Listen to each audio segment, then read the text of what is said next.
बुलटेवादी मूलाय आदिनाथ भगवान की जय। चैतन्य चमत्कारी चिंतामणि पारसनाथ भगवान की जय।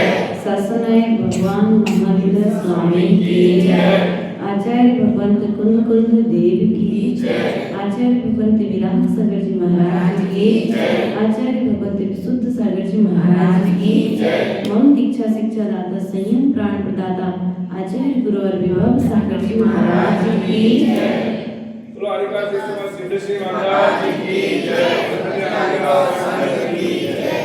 आगे आ जाओ भैया, थोड़ा थोड़ा पीछे वाले तुम लोग महिलाएं अपनी लाइन में जाओ, पुरुष वर्ग की छोड़ दो। पीछे वाले हम नहीं देख रहे तो आगे बाजू में देखो, हमें देखना है तो बाटा भी खाली है, बाजू में आ जाओ। चलिए दैशिनम देव देवस्य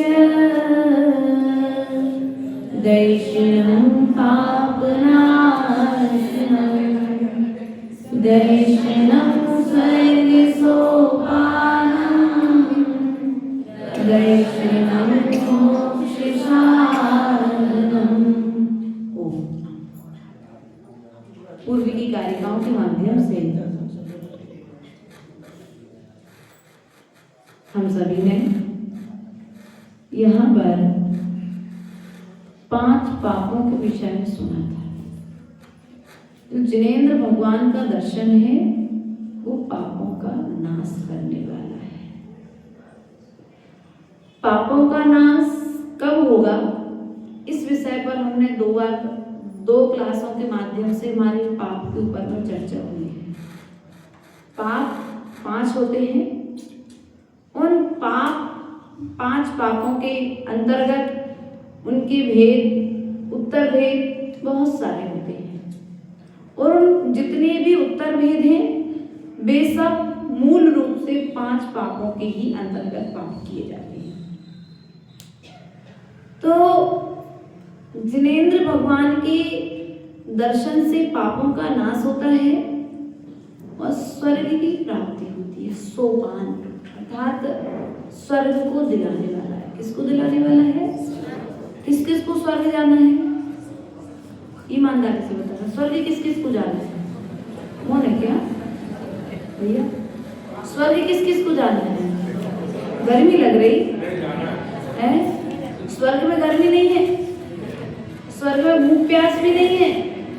वहां पर तो तुम्हारे मन में इच्छा होगी और तत्काल अमृत, वहां रोटी नहीं बनानी पड़ेगी, गेहूं पीसना नहीं पड़ेगा, पानी भर के नहीं लाना पड़ेगा। स्वर्ग किस किस को जाना है? अब तो बता दो भैया, तुम्हारे बता दिया। किस किस को जाना? अच्छा बताओ, हाथ ऊंचे करना। अरे अभी भी लोग डाउट में हैं, आ जाओ। स्वर्ग हम सबको जाना है। स्वर्ग कैसा है, स्वर्ग की व्यवस्थाएं क्या हैं? तो यहाँ पर आचार्य भगवंत ने कहा कि मध्य लोक का 99 1,40,000 योजन की चूली का प्रमाण जो सुमेरु पर्वत है, सुमेरु पर्वत और स्वर्ग में मात्र 1 बाल का अंतर है। कितने बाल का अंतर है? वो किसका बाल? सुशील जी का है? किस क्या नाम तुम्हारी किसी चंद्रिका भाभी का? किसका बाल? अपना बाल नहीं है वो। वहां पर वो बाल का प्रमाण किसका लिया वो जाने, लेकिन 1 बाल के प्रमाण का अंतर है। अब वहां पर स्वर्ग किस तरीके से है, इसको बंद कर देंगे। वो जो स्वर्ग है, स्वर्गों की जो व्यवस्था है, आप लोगों ने खड़े हो ना बेटा, तेरा क्या नाम? खड़े हो जाए, खड़े हो जाए इधर, दोनों पैर फैलाओ, नीचे से फैलाओ, हाँ इधर इस तरफ मुंह करो, कमर पे दोनों हाथ रखो ऐसे, हाँ अब सामने देखो। कैसा है ये? बोलो 3 लोग हैं। क्या है ये? नक्शा अपने सामने डमी खड़ी हो गई, समझना है ना। नाभि के ऊपर मध्य में जो नाभि का भाग है, नाभि प्रमाण क्या है यहाँ पर? मध्य। अपन जहाँ पर वर्तमान में निवास करते हैं वो भी कैसा है? थाली आकार का है।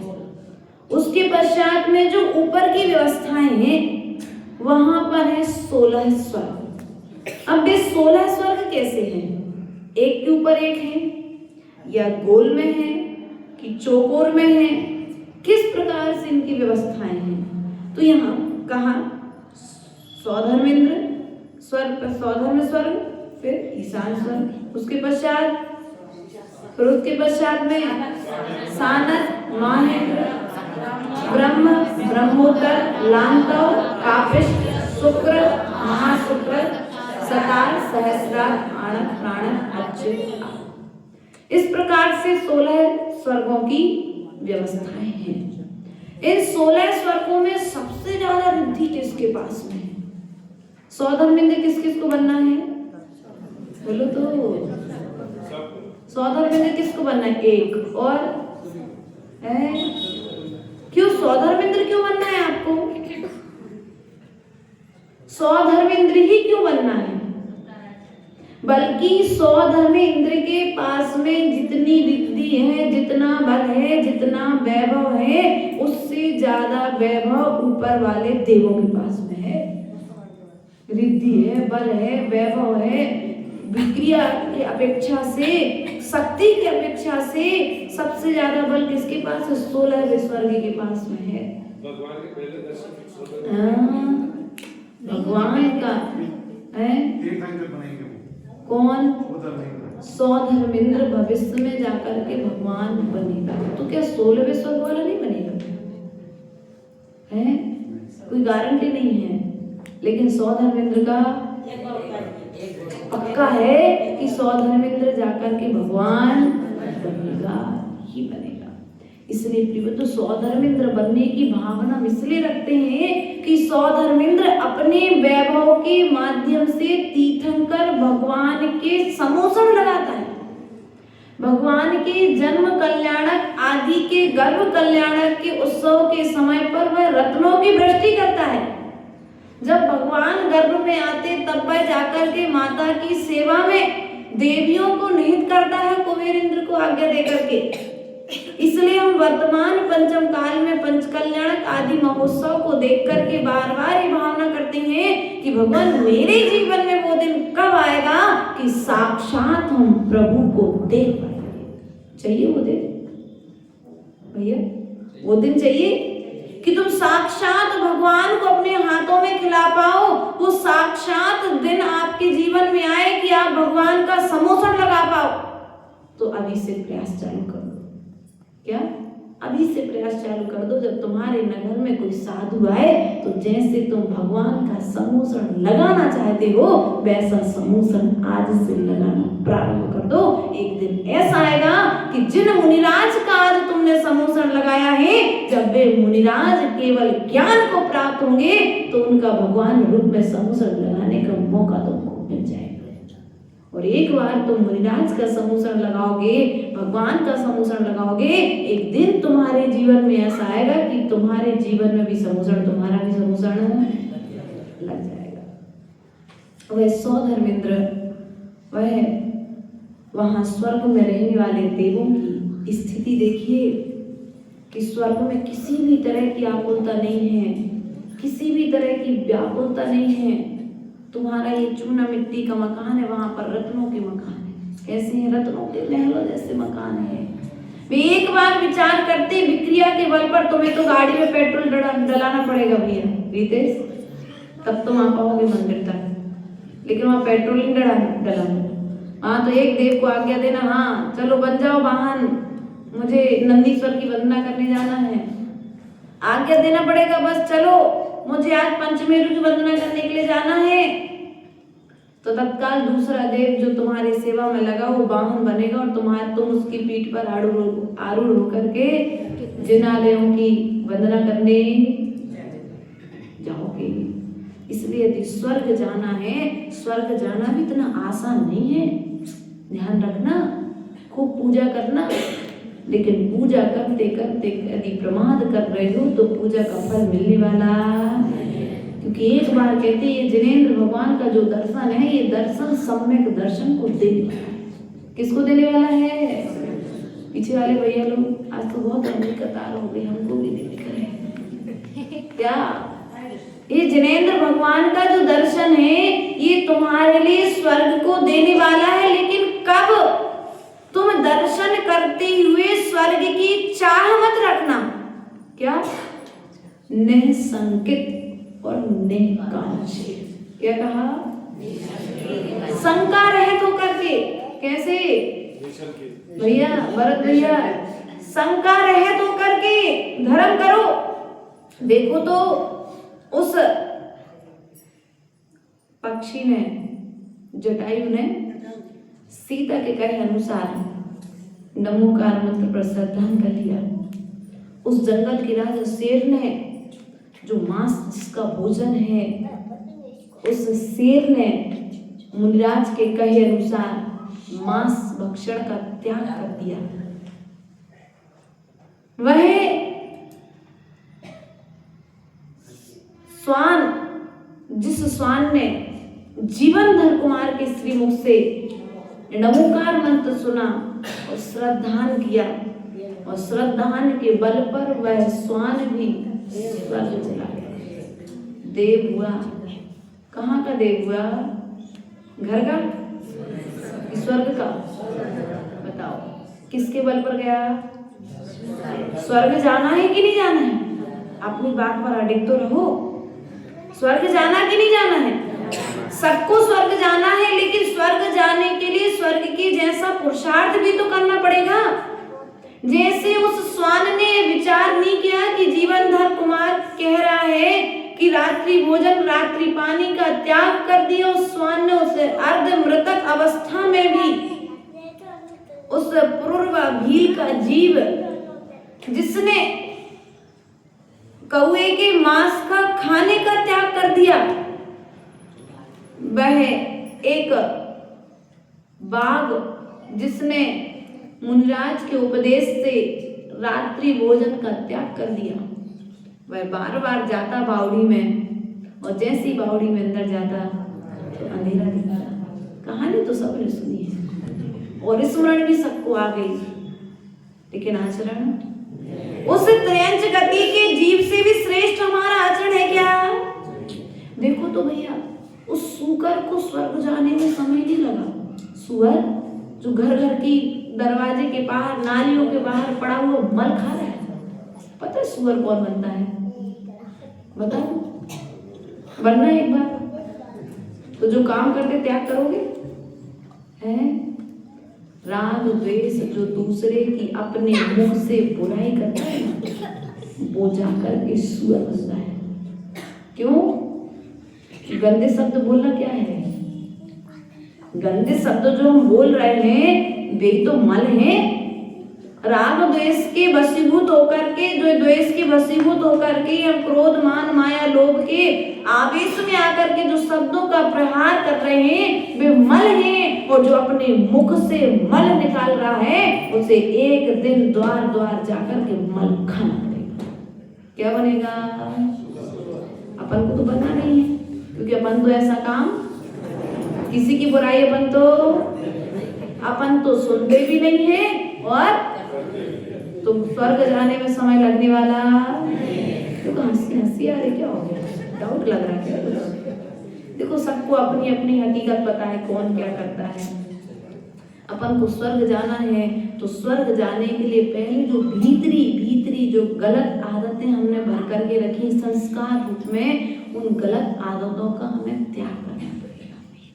स्वर्ग ऊपर नहीं है, आगम के अनुसार तो स्वर्ग ऊपर है, और उस स्वर्ग में पंचम काल में सम्यक दृष्टि, प्रत्येक सम्यक दृष्टि जीव, प्रत्येक सम्यक ज्ञानी जीव और निर्दोष सम्यक का चारित्र का पालन करने वाला प्रत्येक जीव स्वर्ग में जाएगा। जाएगा कि नहीं जाएगा? बोलो, जाएगा। निश्चित आगम का कथन है कि स्वर्ग जाएगा, और हमें भी स्वर्ग जाना है, तुम्हें भी स्वर्ग जाना है। हम कितना भी तप करें, लेकिन 16वें स्वर्ग से ऊपर, और आप थोड़ा सा भी पुरुषार्थ करोगे तो स्वर्ग में पहुंच जाओगे। तो स्वर्ग जाने के लिए करना क्या है? जिनेंद्र भगवान के चरणों में आकर के जो कार्य हमारे पूर्वाचार्यों ने किया है, जो कार्य हमारे सत महापुरुषों ने किया है वही कार्य हमको करना है। अब कौन कौन सा काम किया भगवान के चरणों में आकर के? भगवान की पूजा की, तो ऐसे पूजा की भगवान की कि उन धनंजय कवि के पुत्र को सर्प ने डस दिया, तब भी पूजन छोड़ करके घर नहीं गए। और आप लोग क्या करोगे? बोलो तो भैया, खबर मिल जाए कि दुकान में आग लग गई तो क्या होगी स्थिति? बोलो, महिपाल जी पड़ोसी से पूछो, अपने आजू बाजू वालों से पूछ लो, आगे पीछे वालों से पूछ लो। अगर खबर मिल जाए कि दुकान में आग लगी तो स्थिति क्या होगी आप लोगों की? थोड़ा बता दो, आप तो व्याकुल हो जाओगे। और यदि कोई धीरे से कहते भाई तुम्हारी दुकान में नहीं लगी, तो मन की स्थिति क्या होगी? क्या हुआ? क्या हुआ?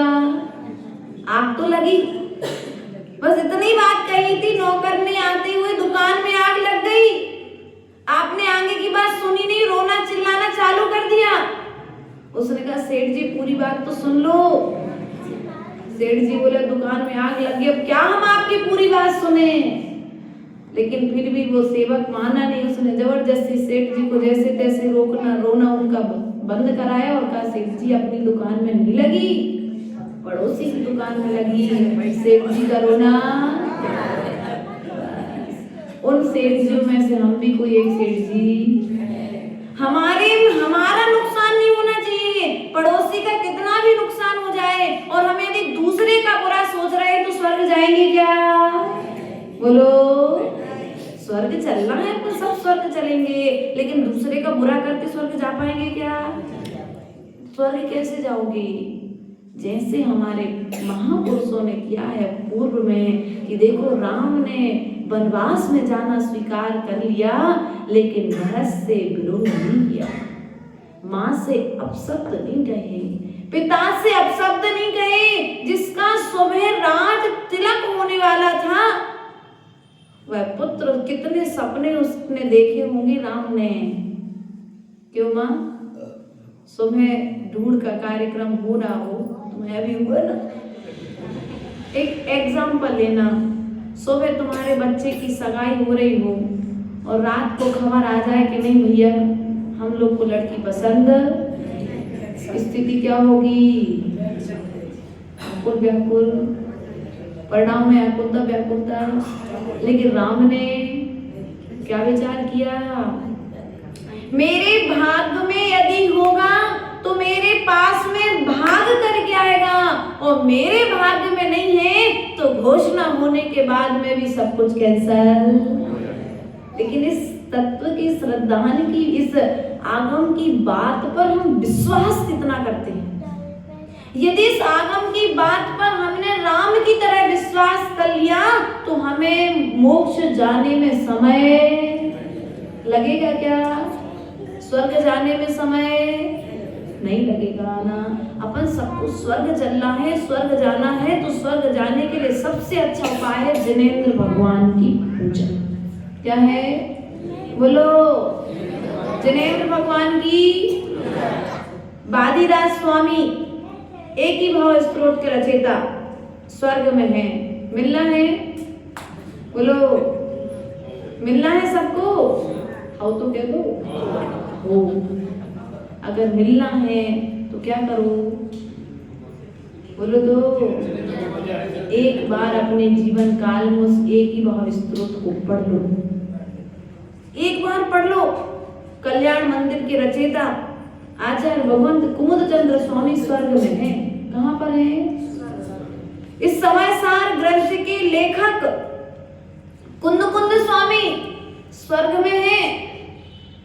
आचार्य भगवंत समंत्र भद्र स्वामी रत्न सावकाचार्य ग्रंथ के लेखक स्वर्ग में हैं।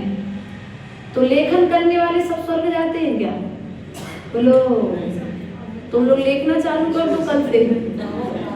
लेखन करने वाले स्वर्ग जाते हैं कोई जरूरी नहीं है, लेकिन जो इन्होंने लिखा है उसका आचरण करने वाले निश्चित ही स्वर्ग और मोक्ष जाते हैं। इसलिए हमको जाना कहाँ है? बोलो तो स्वर्ग का सोपान लॉलीपॉप दिखा रहे भगवान तुम्हारे लिए। आचार्य भगवंत यहाँ पर कह रहे हैं लॉलीपॉप दिखा के, जैसे बच्चे को कहते हैं ना बेटा चॉकलेट देंगे मंदिर चलो दर्शन करने, कहते कि नहीं कहते, लालच दिखा के। ऐसे यहाँ पर आचार्य भगवंत कह रहे हैं कि ये जो जिनेंद्र भगवान का दर्शन है, ये जिनेंद्र भगवान का दर्शन स्वर्ग का सोपान कराने वाला है। किसका सोपान कराने वाला है? बोलो तो एक बार फिर से, पीछे वालों को समझ में आ रही बात? स्वर्ग अब किस किस को जाना है? अच्छा, एक कोई बताए जिसको देवी ना मिली हो, एक भी देवी ना मिली हो, शादी नहीं हुई हो, है कोई? पराग को तो कभी तो अभी बच्चे को मिल जाएगी, अभी इनकी मम्मी लोग ने बात नहीं चलाई होगी इसलिए। लेकिन जिसको नहीं मिल रही हो ऐसा कोई है परेशान व्यक्ति? बागड़ में तो नहीं होगा, माता जी कह रही, सब वो घूमे अजीब है। यहाँ तो गाँव के गाँव में मिल जाती है, कहीं नहीं जाना पड़ता ढूंढने के लिए। ध्यान रखना, तुम लोग बिल्कुल परेशान नहीं होना। परा नहीं मिली तो और अच्छी, श्रेष्ठ आचरण करना। यहाँ एक नहीं मिलेगी, स्वर्ग में 32 मिलेगी। कितनी? स्वर्ग में कितनी मिलेगी रितेश भैया? पूरी की पूरी 32। यहाँ कितनी सुंदर मिलेगी नहीं पता, लेकिन वहां पर एक से एक 32 देवियां एक देव की फिक्स है। प्रत्येक देव के साथ 32 इंद्राणीय देवियां रहेंगी, होती ही है, निश्चित नियम है वहां का। लेकिन वहां पर रहते हुए भी वो 32 देवियां तुम्हें मिल जाए, तब भी उन देवियों की लीला में लीन मत होना। यदि दर्शन, क्या अगली लाइन क्या? दर्शनम मोक्ष साधना, यदि मोक्ष चाहिए है। वरना भी पूर्व में भगवत की आराधना ग्रंथ राज में चल रही थी ब्रह्मचर्य व्रत की महिमा। तो जो मिथ्या दृष्टि जो देव होते हैं ना, माला तो दोनों देवों की मुरझाती है, सम्यक दृष्टि की भी और मिथ्या दृष्टि की भी। लेकिन सम्यक दृष्टि जीव मुरझाई हुई माला देख करके वह प्रसन्न नहीं होता और खिन्न भी नहीं होता, वह सावधान हो जाता है कि अब मेरा समय निकट आने वाला है, मुझे अब अपनी साधना में लीन और देवियों से विमुख होकर के, उन देवियों में लीन न होकर के वह वैराग्य का, स्वाध्याय का चिंतन करने लगता है, जिनवाणी का चिंतन करता है और अपने आयु कर्म को समाप्त करके वह स्वर्ग से चित होकर के आता है और मनुष्य बनता है, और मनुष्य बनकर के मुनि बनता है, और मुनि बनकर के मोक्ष। हम लोग को क्या करना है पता पड़ जाए भैया। महिपाल जी, आपके आज से 8वें दिन, कोई बुरा तो नहीं मानोगे, देखो एग्जाम वाले लड़ने आ जाए यहाँ से दीदी लोग, अरे ऐसा कैसे बोल दिया आपने। 8वें दिन आपको एक शांतिनाथ भगवान की कहानी आती है, उसमें आया है कि उनको मालूम पड़ा राजा को कि आज से ठीक 8वें दिन उनका मरण हो जाएगा। तो उसने क्या किया, राजा ने मुनिराज के पास गया। मुनिराज से उसने जान लिया कि ठीक 8वें दिन उसका मरण होने वाला है। तो 8 दिन तक उसने भगवान की इस तरह से भक्ति की, जो आयु कर्म उसका समाप्त होने वाला था, अल्प आयु थी, वह अल्प आयु भी क्या हुई, उसने अल्प आयु था, बीच में अल्प आती ना अपने लिए भी, ऐसी उस समय शांतिनाथ भगवान के काल में ऐसी घटना आती है। तो कहने का तात्पर्य यदि अपन को पता पड़ जाए तो अपन लोग क्या करेंगे? अरे भैया जितना सब कुछ रखा है सब कुछ,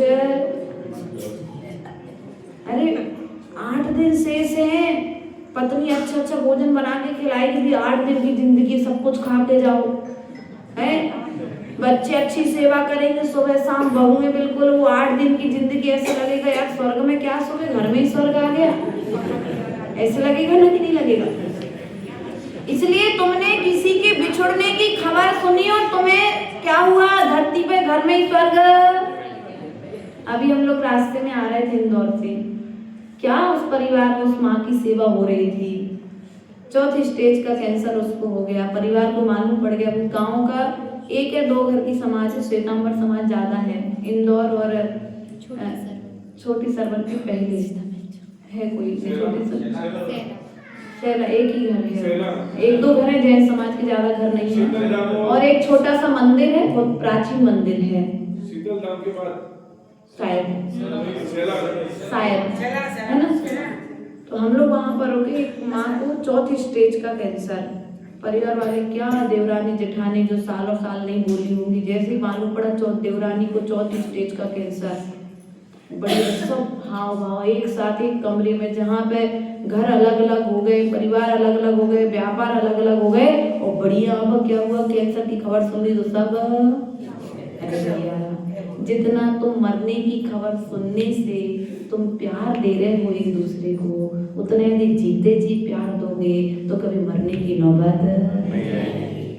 बोलो यही करते ना अपन, हमें स्वर्ग जाना है, तुम्हें भी स्वर्ग जाना है, हमें भी स्वर्ग जाना है, तुम्हें भी स्वर्ग, कैसे जाओगे, मरना सबको एक दिन है, तो प्रेम मोहब्बत के साथ मरेंगे ना, एक दूसरे को दो अच्छे बोल बोल के मरे ना, कि जाने के बाद भी लोग कहें कि यार वो उनके जैसा तो बोलने वाला कोई नहीं है समाज में, वो बहुत अच्छा बोलते थे, उनके मुख से अमृत झड़ता था, ऐसा बोल करके जाओ, ऐसा व्यवहार करके जाओ समाज में, जाने के बाद लोग तुम्हारे व्यवहार को याद करें, ऐसा प्रेम पूर्ण माहौल बना करके जाओ। स्वर्ग जाना है ना सबको, जाओगे स्वर्ग, लेकिन देव बन करके जाओगे, सम्यक दृष्टि देव बन करके जाओगे, कि मिथ्या दृष्टि देव के फल से जाओगे, या तो देव दुर्गति हो जाएगी, तो वाहन बन करके, जैसे तुम्हारे दरवाजे पर नाचने वाले आते हैं ना, तुम बाजे बजाने वाले को बुलाते हो ना, झाड़ू लगाने वाले आते हैं ना, लेटरिन आदि की गंदगी की सफाई करने, नाली साफ करने वाले आते हैं ना, तो यदि देव दुर्गति हो गई, देव दुर्गति, कोई अच्छा कर्म किया देव तो बन जाओगे, लेकिन देवों में भी या तो झाड़ू लगाने वाले, या फिर वहां पर देवों के नीचे काम करना पड़ेगा, तुम्हें राजा आज्ञा देगा कि हेलो ऐसा काम करना है, तो फिर वैसा करना पड़ेगा, तो क्या होगा भीतर में, तो ऊंचे देव कैसे बनेंगे, तो आचार्य भगवान ने कहा सम्यक दर्शन के फल, किसके फल से बनोगे, बोलो तो सम्यक दर्शन के फल से। सम्यक दर्शन के कितने अंग हैं, कितने अंग हैं, बोलो तो 9 अंग तो नहीं हुआ, कलिंद्रा में एक आध एक्स्ट्रा हो गया हो कोई, 8 ही अंग है ना। 8 अंग कौन कौन से हैं, ने संकेत, ने कांचित, निर्वी चिकित्सा, अमूढ़ दृष्टि, उपगोहन, स्थितिकरण, वात्सल्य। अच्छा, 8 अंगों का पालन करते हो आप लोग, शंका करते नहीं करते, माता जी के पास बिल्कुल एडवांस में जवाब है, शंका करते कि नहीं करते, कि ना माता जी हम आचरण नहीं करते तो शंका क्या करेंगे, क्यों भैया, बात मानते हैं आप लोग भगवान की कही हुई, भगवान ने कहा है, रविशन आचार्य भगवंत पद्म पुराण ग्रंथ में रात्रि भोजन त्याग का प्रतिफल जब वहां पर आया है तो उन्होंने बतलाया है, रात्रि भोजन की इतनी महिमा थी पूर्व में कि उसमें कुछ चैप्टर ऐसा आया है, उसने कहा कि यदि मैंने किसी भी तरह का अपने व्रतों में दोष लगाया है तो जो फल रात्रि भोजन का लगता है वो पाप मुझे लगे, ऐसा कुछ उसके बीच में चैप्टर आया है। और रात्रि भोजन के विषय में तो इन्होंने कहा कि जो रात में भोजन करता है वो मांस खाता है, और जो रात में पानी पीता है वो खून पीता है। अविश्वास, अरे भगवान ने कैसे कह दिया हम पानी पी रहे खून कैसे पीने बराबर आपको, विश्वास नहीं हुआ ना, इसलिए रात का पानी बोलो तो छूट गया, नहीं छूटा, छूटेगा जब तक विश्वास नहीं होगा, जब तक रात का भोजन नहीं छूटेगा, जब तक विश्वास नहीं होगा, जब तक रात का पानी नहीं छूटेगा, और जब तक रात का पानी और रात का भोजन नहीं छूटेगा, जब तक स्वर्ग और मोक्ष मिलने वाला भी। आप बताओ चलना है मोक्ष, स्वर्ग चलना है, अभी भी चलना है, कहना आचरण कितना भी हम खोटा करें लेकिन रखेंगे तो ऊंची भावना है, आचरण में धीरे धीरे सुधार करो। आज भी सुबह प्रवचन में बोला था एकदम से सुधार किसी में नहीं आता है, छोटे छोटे नियम लो, मंदिर में भैया एक चिट डाल दो, छोटी छोटी चिटें रख दो, आज मैं मंदिर में प्रवेश किया हूँ, जैसे ही पैर धो पहले नंबर चिट खोलो, आज मैं मंदिर में प्रवेश के साथ क्रोध नहीं करूंगा। क्या काय का नियम है 1 महीने का, कहाँ पे क्रोध नहीं करना? अच्छा, किसने दिया? अच्छा, वाह, इतना बड़ा उपकार सभाश्री माता जी ने कर दी और आप लोगों ने ले भी लिया नियम। 1 महीने तक कहाँ पर क्रोध नहीं करना है? मंदिर में। भगवान के ऊपर नहीं, क्योंकि भगवान के ऊपर तुम कुछ भी करोगे वो तो कुछ कहने वाले। तुम क्रोध करो, उनको उल्टा सीधा तुम्हें जैसा बोलना जो करना वो कुछ करेंगे क्या? जिनवाणी के विषय में तुमको गुस्सा आ जाए तो फेंक दो, ऐसा तो नहीं है। कहाँ पर करोगे क्रोध? करते किस पर हो क्रोध? हैं? बोलो तो, कहाँ पे करते हो? किसी की शादी पार्टी में नहीं करते आप लोग? क्यों? अरे अभी ढूंढ के कार्यक्रम में आए थे, किसी ने क्रोध नहीं किया एक दूसरे पे देख करके? एक दूसरे को क्रोध नहीं बरसा आपस में? क्यों नहीं बरसा? क्यों? क्योंकि हम दूसरे के कार्यक्रम में आए हैं, दूसरे का कार्यक्रम हमारे कारण से खराब हो जाएगा। देखो, तुम्हें दूसरे के कार्यक्रम की कितनी चिंता है, लेकिन तुम मंदिर में क्रोध करके अपना पूरा जीवन बर्बाद कर रहे हो। दूसरे के कार्यक्रम की चिंता है, लेकिन स्वयं की गति और मति सब कुछ मंदिर में आकर के। इसलिए ध्यान रखना, स्वर्ग यदि जाना है तो जो कार्य हमारे महापुरुषों ने नहीं किए हैं वो कार्य हमें मंदिर में आकर के नहीं करना है। मंदिर में आओ, भक्ति करो, मंदिर में आओ, पूजन करो, मंदिर में आओ, आप शांति धारा पढ़ो, आप मंदिर में आओ, स्तुतियां गाओ। मंदिर से ध्यान रखना भैया, माता जी ने नियम दिया, बहुत अच्छी बात है। आचार्य गुरुदेव सदा कहते हैं कि साधु के कक्ष से और मंदिर के अंदर से, क्या बच्चों गिफ्ट मिलेगा बेटा, अगर शांति से बैठो बेटा। साधु के कक्ष से और मंदिर के अंदर से हमेशा गीतों की आवाज आना चाहिए, गाने की आवाज नहीं आना चाहिए। क्या? साधु के कक्ष से और मंदिर के अंदर से यदि बाहर आवाज निकले तो गीतों के शब्द सुनाई दे, कि कोई बाहर निकलने वाला जीव भी कहे कि देखो आज मेरा पुण्य कर्म को है कि मंदिर के सामने से निकला तो मुझे जिनवाणी के 2 शब्द सुनने के लिए। साधु के कक्ष के बाहर से निकल जाए, अंदर भी ना आए। देखो तरुण सागर जी का उदाहरण, जलेबी खा रहे थे और जलेबी खाते खाते वो चुंगा लगते थे। पहले पूरे गांव में यदि कोई साधु आते थे, वो चुंगे में प्रवचन हो रहे थे, पुष्कर सागर जी को प्रवचन सुनकर के वे चले गए सभा में, तरुण सागर बन के बाहर निकले। फिर तो कहने का तात्पर्य है, अगर तुम वास्तविकता में जैन हो जैन, अब भी डाउट में हो गया कहना माता जी अब प्रश्न ही ऐसे कर दे, क्या उत्तर दे? जैन हो कि नहीं हो? जाति से, आचरण से, देखो हमारे जनेंद्र भगवान ने जब बोला ना तो जनधर्म तीर्थ चल गया, और हम जब बोलते हैं तो धर्म तीर्थ चलता है कि नष्ट होता है? बोलो। जब प्रभु ने चलना चालू किया तो धर्म की प्रभावना इस प्रकार से बढ़ी कि उनके साथ में जहां जहां से वे निकले वहां से हजारों हजारों राजा उनके साथ मोक्ष मार्ग पर बढ़ गए। और यदि हम मोक्ष मार्ग भी नहीं बढ़ा सकते, हम सम्यक दृष्टि नहीं बढ़ा सकते, तो कम से कम अपने सम्यक दर्शन को तो संभाल सकते हैं। हमारे आचरण से मंदिर में आने वाला कोई भी जीव अप्रभावित ना हो जाए।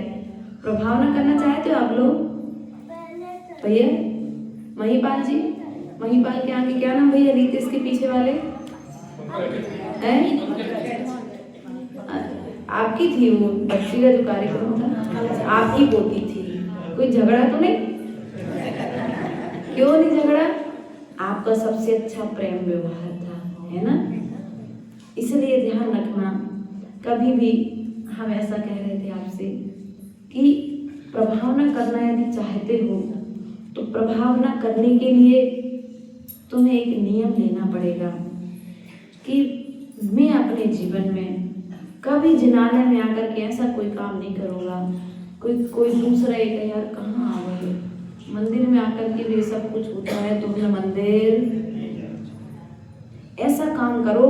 इसलिए आज हम सुबह ही विचार कर रहे थे सामायिक के समय में कि श्रावक आता है, साधु यदि सामयिक कर्ता मिल जाए तो श्रावक को कितनी खुशी होती है।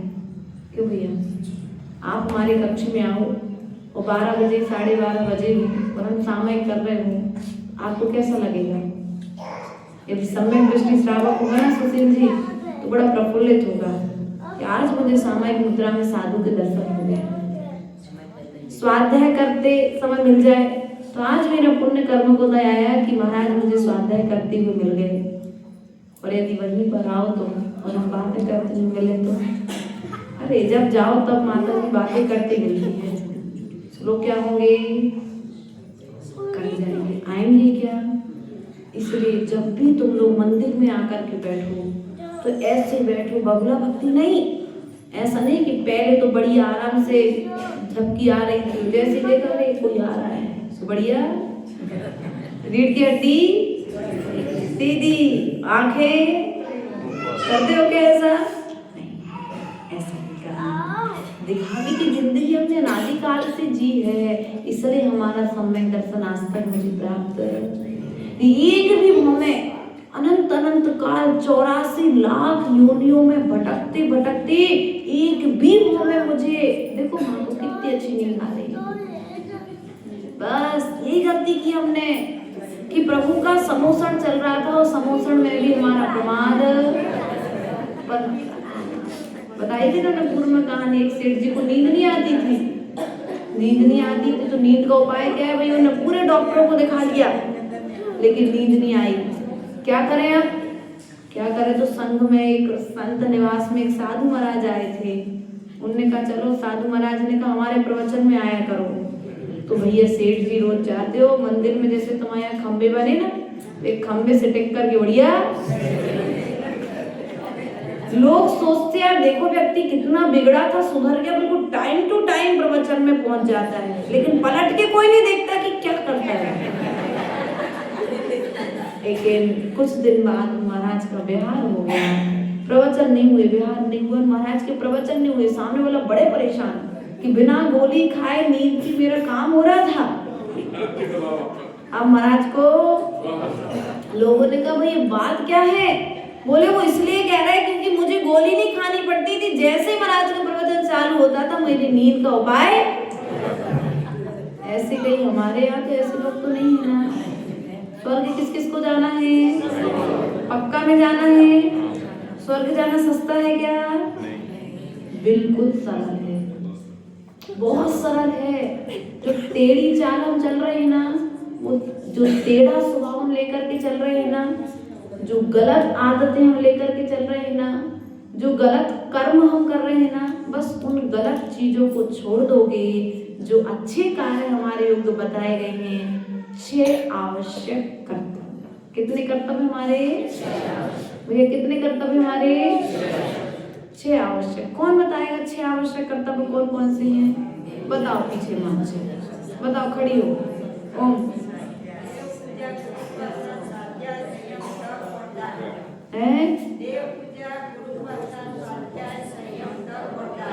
अच्छा, किसके कर्तव्य है? अच्छा, इनमें से खड़े रहना, बैठना नहीं है। इनमें से कितने श्रावक हैं जो जिनेंद्र भगवान की पूजन अभिषेक करते हैं? आप लोगों में से, भैया लोगों में से सब लोग अभिषेक करते हैं।